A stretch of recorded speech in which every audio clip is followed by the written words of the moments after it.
বন্ধুগণ স্বাগতম। ଆମେ ଅଛେ ରବିବାରରେ କହିବା ସୋମବାର କଥା। ଆଜି ରବିବାର, ଜାଗର ରହିବା ଉଜାଗର, ହରିବା ଗର, ଆଉ ଭରିବା ହୃଦୟରେ ସମସ୍ତ ଭାର। ହେଲେ ବନ୍ଧୁ, ଗର ଅର୍ଥ କ'ଣ? ବିଷ। ଗର ଅର୍ଥ ବିଷ। ସେ ବିଷ ଅଛି ଆମ ସମସ୍ତଙ୍କ ହୃଦୟରେ। ଈର୍ଷା, ହିଂସା, କପଟ, ମିଥ୍ୟା, ଲୋଭ, ମୋହ, ମାୟା ଇତ୍ୟାଦି, ଯିଏକି ଆମକୁ ସର୍ବଦା ବିପଦ ଆଡ଼କୁ ଟାଣୁଛି। ସେ ଗର ଆଜି ଆମେ ଦୂର କରିବା, ଉଜାଗର ରହିବା, ଚେଇଁବା, ବୁଝିବା, ଜାଣିବା, ଆଉ ନିରନ୍ତର କହିବା ଓମ୍ ନମୋ ଶିବାୟ। ଏଥିପାଇଁ ଗୀତଟିଏ ଶୁଣ ଯେ କୃତ କର୍ମ ଫଳ ଭୋଗିବେ ସକଳ, ଆ ବ୍ରାହ୍ମଣ ଚଣ୍ଡାଳ ସମସ୍ତେ। କୃତ କର୍ମ ଫଳ ଭୋଗିବେ ସକଳ, ସରିଯିବ ଆୟୁର୍ କାଳ। କୃତ କର୍ମ ଫଳ ଭୋଗିବେ ସକଳ, ସରିଯିବ ଆୟୁର୍ କାଳ। ହାରିଯିବ ବୁଦ୍ଧି, ହାରିଯିବ ବୁଦ୍ଧି, ହେବ ନାନା ବ୍ୟାଧି। ଏହା ତ ବିଧିର ଖେଳ। ହାରିଯିବ ବୁଦ୍ଧି, ହେବ ନାନା ବ୍ୟାଧି, ଏହା ତ ବୁଦ୍ଧିର ଖେଳ। ବିଧି ନିୟନ୍ତା, ସର୍ବକର୍ତ୍ତା, ହର୍ତ୍ତା କର୍ତ୍ତା, ଭାଗ୍ୟ ବିଧାତା, ଇଏ ହେଉଛି ତା ଖେଳ। ଦୈବ ଦୌଡ଼ି ମଣିଷ ଗାଇ, ଜେଣିକି ଟାଣଇ ଟେଣିକି ଯାଇ। ଆମେ ଯେମିତି କର୍ମ କରିବା ସେମିତି ଫଳ ପାଇବା। ଏ କଥା ଆଜି ଜାଗର ଆମକୁ ସୂଚେଇ ଦେଇଛି।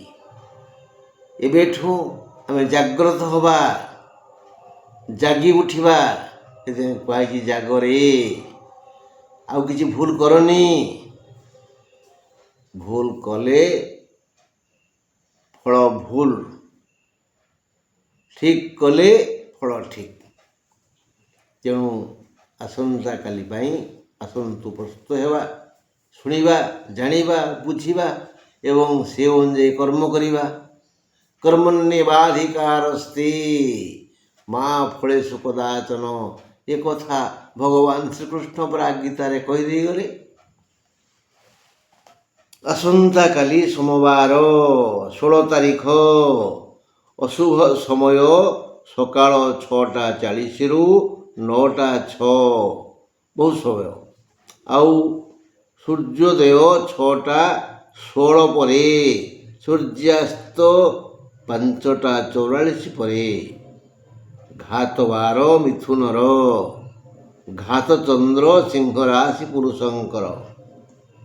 ଏଣୁ ଆମେ ଏବେ ଶୁଣିବା ମେଷ ରାଶିର ରାତି 8:45 ପରେ ଅଶ୍ୱିନ ନକ୍ଷତ୍ରର ଅଡ଼ୁଆ ସମୟ ଆସିବ।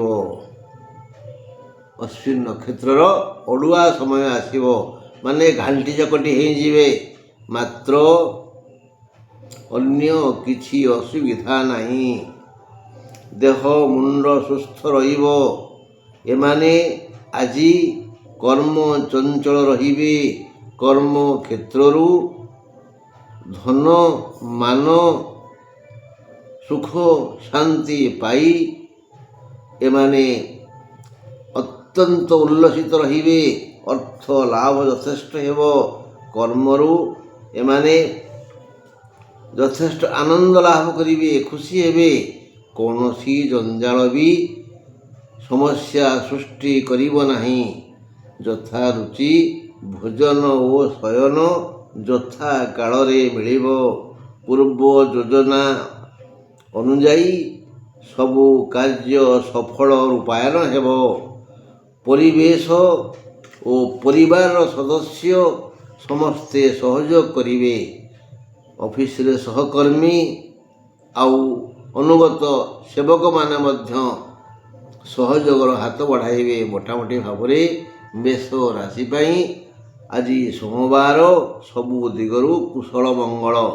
ମେଷ ରାଶିର ସମସ୍ତ ଜନତା ଆଜି ବିଶେଷ ଆହ୍ଲାଦିତ ହେବେ, ବିଶେଷ ଆନନ୍ଦିତ ହେବେ। ସମସ୍ତ ପ୍ରକାର ମଙ୍ଗଳ ହେବ ମେଷ ରାଶିର ସମସ୍ତଙ୍କ ପାଇଁ। ବୃଷ ରାଶି ଆଲୋଚନା କରିବା। ବୃଷ ରାଶି ପାଇଁ ଆସନ୍ତାକାଲି ସୋମବାର 16 ତାରିଖ ବୃଷ ରାଶି କୃତ୍ତିକା ନକ୍ଷତ୍ରର ରାତି 8ଟା 45ରୁ ଅଶୁଭ ସମୟ ଆସିବ। ସମସ୍ୟା ଘେରରେ ରହିବି ଏମାନେ କାଲି ଆନନ୍ଦରେ ସମୟ କାଟିବେ। ଯେଣୁ ଶୁକ୍ରଙ୍କର ସହ ଶନିଙ୍କର ମିତ୍ରତା ଅଛି ଏବଂ ଭାଗ୍ୟାଧିପ ଶନି ଏକାଦଶରେ। ତେଣୁ ବଡ଼ ବଡ଼ ସମସ୍ୟା ଆସି ଦେଖାଦେବ, ହେଲେ ପାଣି ଫୋଟକା ଭଳି ତାହା ମିଳାଇଯିବ। ତଥାପି ବୃଷ ରାଶିର ସମସ୍ତେ ଆସନ୍ତାକାଲି ସୋମବାର ହାତେ ମାପି ଚାଖଣ୍ଡେ ଚାଲିବା ଭଳି ପଦକ୍ଷେପ ନେବା ଉଚିତ। ତା ନହେଲେ ଅପମାନ ମିଳିଯାଇପାରେ, ସାବଧାନ। ବୁଝିହେଲା? ମିଥୁନ ରାଶି କଥା ବୁଝିବା ଯେ ଆସନ୍ତାକାଲି ସୋମବାର 16 ତାରିଖ ମିଥୁନ ରାଶିର ଘାତବାର। ମୃଗଶିରା ନକ୍ଷତ୍ରର ରାତି 8ଟା 45 ପରଠାରୁ ଅସୁବିଧା। ତେଣୁ ଏ ସମୟକୁ ଜଗି ମିଥୁନ ରାଶି ଲୋକମାନେ ଟିକେ ଦୀର୍ଘଶ୍ୱାସ ମାରିବେ। ଘାତ ପ୍ରତିଘାତ ଦେଇ ଆଜିର ଦିନ ଯାତ୍ରା କରିବ। ନାନା ସମସ୍ୟା ଭିତରେ ଆଜି ମିଥୁନ ରାଶି ଲୋକମାନେ ବିବିଧ ସମସ୍ୟାର ସମ୍ମୁଖୀନ ହେବେ। ଦେହ ଖରାପ ହେବ, ଭଲ କର୍ମର ଫଳ ମନ୍ଦ ହେବ, ବୃଥା ଭ୍ରମଣ ହେବ, ଯଥେଷ୍ଟ ସମୟ ବୃଥାରେ କଟିଯିବ, ସମ୍ମାନ ହାନି ହୋଇପାରେ। ମିଥୁନ ରାଶି ପାଇଁ ଆଜି ଆଦୌ ଭଲ ଦିନ ନୁହେଁ।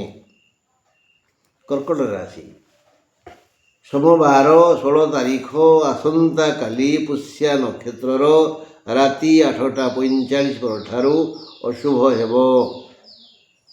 ଦିନ ସାରା 24 ଘଣ୍ଟା କୌଣସି ସମସ୍ୟା ନାହିଁ କହିଲେ ଭଲ। କର୍କଟ ରାଶି ପାଇଁ 24 ଘଣ୍ଟା ଶୁଭ ଶୁଭ ଶୁଭ। ବିଭିନ୍ନ ବୃତ୍ତିରୁ ବିଭିନ୍ନ ସମୟରେ ବିଶେଷ ଧନାଗମ ହେବ। ସମସ୍ତ କର୍ମ ଯୋଜନା ସଫଳ ହେବ। ସଫଳ ରୂପ ନେଇ ଏକ ଅଭୂତପୂର୍ବ ଆନନ୍ଦ ଦେବ। କର୍ମଚାରୀଗଣଙ୍କର ଏକ ଶୁଭ ଦିନ। ବାକିଆ ଅର୍ଥ ଏରିୟର ନିଶ୍ଚୟ ମିଳିବ। ବୋଧହୁଏ ଆଜି ସମସ୍ତ ପ୍ରକାର ଧନ ଯାହା ଯେଉଁଠୁ ପାଇବାର ଅଛି ସେ ସମସ୍ତ ଅର୍ଥ ଆଜି ନିକଟକୁ ଆସିବ। କର୍କଟ ରାଶି ପାଇଁ ସ୍ୱାସ୍ଥ୍ୟ ସମସ୍ୟା ନାହିଁ। ସମସ୍ତ ବୃତ୍ତିଧାରୀ ଶ୍ରମର ମୂଲ୍ୟ ପାଇ ଖୁସି ହେବେ। କୌଣସି ପ୍ରକାର ସମସ୍ୟା ନାହିଁ କହିଲେ ଚଳେ।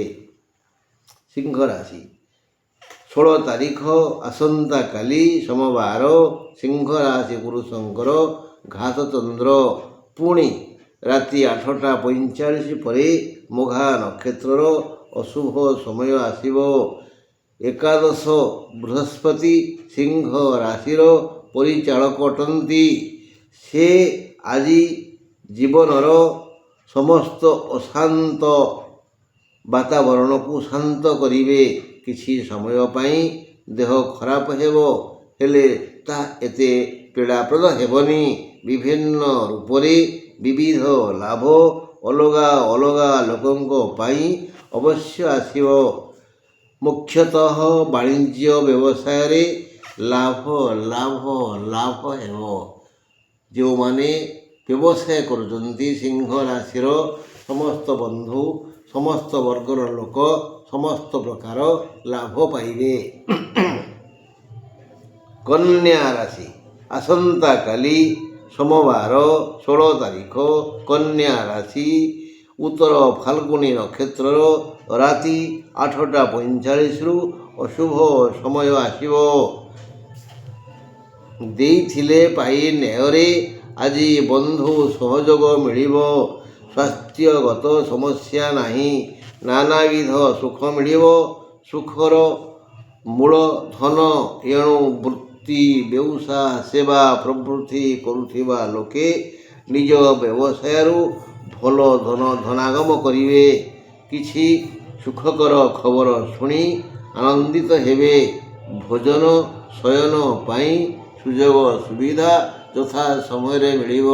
କୌଣସି ପ୍ରକାର ଅସୁବିଧା ପାଖକୁ ଆସିବନି ବା ଅସୁବିଧାର ଛାଇ ଆଜି ଉପରେ ପଡ଼ିବନି।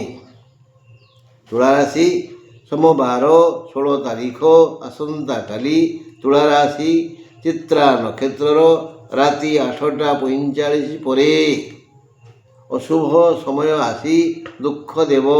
ପୁରୁଣା ରୋଗ ଅଧିକ ଯନ୍ତ୍ରଣା ଦେବ। ସକାଳ ଓଳି ଖାଦ୍ୟ ରୁଚିକର ହେବନି। ଉପର ଓଳିର ଖାଦ୍ୟ ସ୍ୱାଦିଷ୍ଟ ହେବ। ଆୟ ଅମଳରେ କୌଣସି ବାଧା ନାହିଁ। ଦୂରଯାତ୍ରା କରି କ୍ଳାନ୍ତ ହେବେ। ରାତିରେ ଅନିଦ୍ରା ଦୁଃଖ ଅଛି। ଦେବ ଦର୍ଶନ ଯୋଗ ଅଛି। ତଥାପି ଶାନ୍ତି ଶାନ୍ତି ଶାନ୍ତି। ବିଛାରାଶି 16 ତାରିଖ ଆସନ୍ତାକାଲି ସୋମବାର ବିଛାରାଶି ଅନୁରାଧା ନକ୍ଷତ୍ରର ରାତି 8ଟା 45 ପରେ ମନ୍ଦ ବେଳା ଆସିପାରେ। ସମସ୍ତ ବୃତ୍ତିଧାରୀ ଭଲ ବ୍ୟବସାୟ କରି ଲାଭବାନ ହେବେ। କେହି କେହି ତୀର୍ଥଯାତ୍ରା କରିପାରନ୍ତି। ସ୍ୱାସ୍ଥ୍ୟ ସମସ୍ୟା ନାହିଁ। ଆୟ ବୃଦ୍ଧି ହେବ। ଭାଇ ଭଉଣୀ ସହିତ ସମ୍ପର୍କ ଘନୀଭୂତ ହେବ। ବନ୍ଧୁଙ୍କର ସହ ସଂଳାପ କରି ଶାନ୍ତି ପାଇବେ। କିଛି ଗୁରୁତର ସମସ୍ୟାର ସମାଧାନ ହୋଇଯାଇପାରେ। ଏ କ୍ଷେତ୍ରରେ ଯେଉଁ ଭାଇ ବନ୍ଧୁ ଆପଣଙ୍କୁ ସହଯୋଗ କରିବେ ସେମାନଙ୍କୁ ଆପଣ ନିଜ ମନ ମଧ୍ୟରେ ଯଥେଷ୍ଟ ସ୍ନେହ ସମ୍ମାନ ଆଦର କରିବେ, କିନ୍ତୁ ପାଟି ଖୋଲି କହିବେନି। ବିଛାଗଲା ଧନୁରାଶି ଆସନ୍ତାକାଲି ସୋମବାର 16 ତାରିଖ ଧନୁ ରାଶିର ମୂଳା ନକ୍ଷତ୍ରର ରାତି 8ଟା 45ରୁ ଅଶୁଭ କାଳ ଆସିବ। ଅର୍ଥ ହାନି ହୋଇପାରେ। ଆଉ ଖୁବ୍ ପୀଡ଼ା ହେବ। ଦେହ ଖରାପ ହେବ। ଯନ୍ତ୍ରଣା ବଢ଼ିଯିବ। କିଛି ଖାଦ୍ୟ ନଷ୍ଟ ହୋଇଯିବ। ଯଥା ସମୟରେ ଥିଲେ ବି ଭୋଜନ ମିଳିବନି। ଯଥା ସମୟରେ ଭୋଜନ ଥିବ କିନ୍ତୁ ଖାଇବାକୁ ମିଳିବନି। ମାତ୍ର ବିଳମ୍ବରେ ଯେଉଁ ଖାଦ୍ୟ ମିଳିବ ତାହା ଅତ୍ୟନ୍ତ ସ୍ୱାଦିଷ୍ଟ, ମନ ମୁତାବକ ଏବଂ ଖୁସିକର। ଦୂରଯାତ୍ରା ଯୋଗ ଅଛି। ବନ୍ଧୁ ମିଳନ ହେବ। ତେଣୁ ଆଜି ଆପଣ ଚାହିଁଲେ ବି ହସି ପାରିବେନି, ନ ଚାହିଁଲେ ବି ହସିବେ। ଗୋଟେ ବିଚିତ୍ର ଦିନ ଆଜି ଆପଣଙ୍କ ପାଇଁ। ଖାଦ୍ୟ ଘରେ ଥିବ, ଖାଇପାରିବେନି। ଭୋକ ହେଉଥିବ, ଖାଦ୍ୟ ଥିବ, ଖାଇପାରିବେନି। ରାସ୍ତାରେ ସମୟ ନଷ୍ଟ ହୋଇଯିବ। ସବୁ କାମ ହେବ ବିଳମ୍ବରେ। ମକର ରାଶି ଆସନ୍ତାକାଲି ସୋମବାର 16 ତାରିଖ ମକର ରାଶି ଉତ୍ତରାଷାଢ଼ା ନକ୍ଷତ୍ରର ରାତି 8ଟା 45ରୁ ଶୁଭ ସମୟ ସରିଯିବ। ଆୟ ଅମଳ ପାଇଁ ପ୍ରଶସ୍ତ ଦିନ। ସ୍ୱାସ୍ଥ୍ୟ ସୁସ୍ଥ ଓ ସୁନ୍ଦର ଦିଶିବ। ଭୋଜନ ପଠନ ଶୟନ ଧ୍ୟାନ ଗମନ ପୂଜନ ଯୋଜନ ଯାଜନ ପାଇଁ ଏକ ଉପଯୁକ୍ତ ଦିନ ଅଟେ। ଅର୍ଥାତ୍ ମକର ରାଶିର ଆଜି ସର୍ବାଙ୍ଗୀନ ମଙ୍ଗଳ ହେବ। ମକର ରାଶିର ବ୍ୟକ୍ତିମାନଙ୍କୁ ଆଜି ସର୍ବବିଧ ସୁଖ ମିଳିବ। ସମସ୍ତେ ଆଜି ମହା ଆନନ୍ଦରେ ସମସ୍ତ ସମସ୍ୟାର ସମାଧାନ କରି ଏକ ମନଖୋଲା ହସ ହସିବେ। କୁମ୍ଭ ରାଶି ଆସନ୍ତାକାଲି 16 ତାରିଖ ସୋମବାର କୁମ୍ଭ ରାଶି ଧନିଷ୍ଠା ନକ୍ଷତ୍ରର ରାତି 8ଟା 45ରୁ ଅଶୁଭ ସମୟ ଆସିବ। ଧନାଗମ ହେବନି। ଅର୍ଥହାନି ହେବ। ସ୍ୱାସ୍ଥ୍ୟହାନି ହୋଇପାରେ। ଦୂରଯାତ୍ରା କରିବେ, ମାତ୍ର ବାଟରେ ହଇରାଣ ହେବେ। ଯଥା ସମୟରେ ଖାଦ୍ୟ ଶଯ୍ୟା ସୁଖ ମିଳିବ ନାହିଁ, ବିଳମ୍ବ ସୁଖ ଯୋଗ ଅଛି। କୁମ୍ଭ ରାଶି ପାଇଁ ଖରାପ ଫଳ ବେଶୀ, ଭଲ ଫଳ କମ୍ ମିଳିବ। ଆସନ୍ତାକାଲି ସୋମବାର। ଆଜି ରବିବାରେ ଭଗବାନ ଶିବଙ୍କ ଶରଣାପନ୍ନ ହୁଅନ୍ତୁ, ଆଶୀର୍ବାଦ ମାଗନ୍ତୁ। ହେ ଭଗବାନ, ମୋତେ କ୍ଷମା କରିଦିଅ, ମୁଁ ଆଉ ଭୁଲ କାମ କରିବିନି। କୁହନ୍ତୁ ଆଉ ଭୁଲ କାମ କରନ୍ତୁନି। କାରଣ ଆମେ ସମସ୍ତେ ଆ ବାଳ ବୃଦ୍ଧ ବନିତା, ଆ ବ୍ରାହ୍ମଣ ଚଣ୍ଡାଳ, ଆ ପଣ୍ଡିତ ମୂର୍ଖ, ସମସ୍ତେ ଭୁଲ କରୁଛେ। ଆଉ ସେ ଭୁଲର ଫଳ ରୋଗ ବ୍ୟାଧି ରୂପରେ ଆମେ କଷ୍ଟ ପାଉଛେ। ସୁତରାଂ ଆଜି ଜାଗର, ଆମେ ଜାଗ୍ରତ ରହିବା। ଏ ବିଷୟରେ ଭଗବାନ ଶିବଙ୍କ ପାଖରେ ଶପଥ କରିବା, ଆଉ ଭୁଲ କରିବାନି। ଭୁଲ ନ କଲେ ଖରାପ ଫଳ ପାଇବାନି, ଦଣ୍ଡ ପାଇବାନି। ମୀନ ରାଶି। ଆସନ୍ତା ସୋମବାର 16 ତାରିଖ ମୀନ ରାଶିର ଉତ୍ତର ଭାଦ୍ର ନକ୍ଷତ୍ରର ରାତି 8ଟା 45 ପରେ ହାନି ଯୋଗ ଅଛି। ବନ୍ଧୁ ମହଲରେ, କର୍ମ କ୍ଷେତ୍ରରେ ବା ପରିବାରରେ ପ୍ରଶଂସିତ ହେବେ। ଆୟ ଅମଳରେ ବାଧା ନାହିଁ। ଉଦ୍ୟମୀ କର୍ମବୀର ଆଜି ମାଲମାଲ ହୋଇଯିବେ। ସ୍ୱାସ୍ଥ୍ୟ ସମସ୍ୟା ନାହିଁ। ଯାତ୍ରା ଶୁଭ ହେବ। ଯଥା ସମୟରେ ଆହାର ମିଳିବ। ଶଯ୍ୟା ସୁକୋମଳ ହେବ। ବଢ଼ିଆ ନିଦ ହେବ। ମଜା ସ୍ୱପ୍ନ ଦେଖିବେ। ଆଶା କରୁଥିବା ଦିଗରୁ ଧନ ଆସିବ। ଭାଇ ଭଉଣୀ କୋଳେଇ ନେବେ। ସବୁ କ୍ଷେତ୍ରରେ ସ୍ନେହ ମମତା ମିଳିବ। ମାତ୍ର ରାତି 8ଟା 45 ପରେ ଉତ୍ତର ଭାଦ୍ର ନକ୍ଷତ୍ରର ଅଶୁଭ ସମୟ ଆସିବ। ଜଗି ରଖି ଚଳିଲେ ଭଲ। ବନ୍ଧୁ, ଆମେ ଆମର ଭବିଷ୍ୟତକୁ ଗଢ଼ିବା। ଆମେ ଭୁଲ କରିବାନି। ଆଜି ରବିବାର, ଜାଗର। ଆଜି ଏ ବିଷୟରେ ଭଗବାନ ଶିବଙ୍କ ପାଖରେ ଶପଥ ନେବା। ପୁତ୍ର ପିତାର ଭବିଷ୍ୟତ। ପ୍ରତିଟି ପିତା ତାଙ୍କ ପୁତ୍ରଙ୍କୁ ଗଢ଼ନ୍ତୁ। କୋର୍ଥ ପୁତ୍ରେଣ ଜାତେନ ଯୋ ନ ବିଦ୍ୱାନ ଧାର୍ମିକ। ଜ୍ଞାନୀ କହିଗଲେ, କ'ଣ କହିଲେ? ସେ ପୁଅ ଜନ୍ମ ହୋଇ ଲାଭ କ'ଣ? ଯୋ ନ ବିଦ୍ୱାନ ଧାର୍ମିକ, ଯେ ବିଦ୍ୱାନ ନୁହେଁ କି ଧାର୍ମିକ ନୁହେଁ। ତେଣୁ ଆମେ ପିଲାଙ୍କୁ ବିଦ୍ୱାନ କରିବା। ଯଦି ପାଠ ହେଉନି, ଧାର୍ମିକ କରିବା। ଧର୍ମ ଦିଗରେ ମନ ଦେବା। ଆମ ପିଲା ଧାର୍ମିକ ହଉ, ଆମ ସନ୍ତାନ ବିଦ୍ୱାନ ହଉ। ସେ ପୁଣ୍ୟବାନ ପିତା ଯାହାର ସନ୍ତାନ ଧାର୍ମିକ ଓ ବିଦ୍ୱାନ। ଶତକଡ଼ା 100 ମାର୍କ ସେ ପାଇବେ। ଆଉ ଯିଏ ବିଦ୍ୱାନ, ସେ ପୁତ୍ରର ପିତା ଶତକଡ଼ା 90 ମାର୍କ ପାଇବେ। ଯେଉଁ ପୁତ୍ର ଧାର୍ମିକ, ସେ ପିତା 80 ମାର୍କ ପାଇବେ। ଯେଉଁ ପିତାଙ୍କର ପୁତ୍ର ନୁହଁ ଧାର୍ମିକ ନା ବିଦ୍ୱାନ, ସେ ପିତା ଫେଲ ହେଇଗଲେ ଜାଣନ୍ତୁ। ହଁ ବନ୍ଧୁ, ସେ ପିତାଙ୍କୁ ଖାଲି ପିତା କୁହାଯିବ, ମିଠା କୁହାଯିବନି। ରହିଲି, ନମସ୍କାର।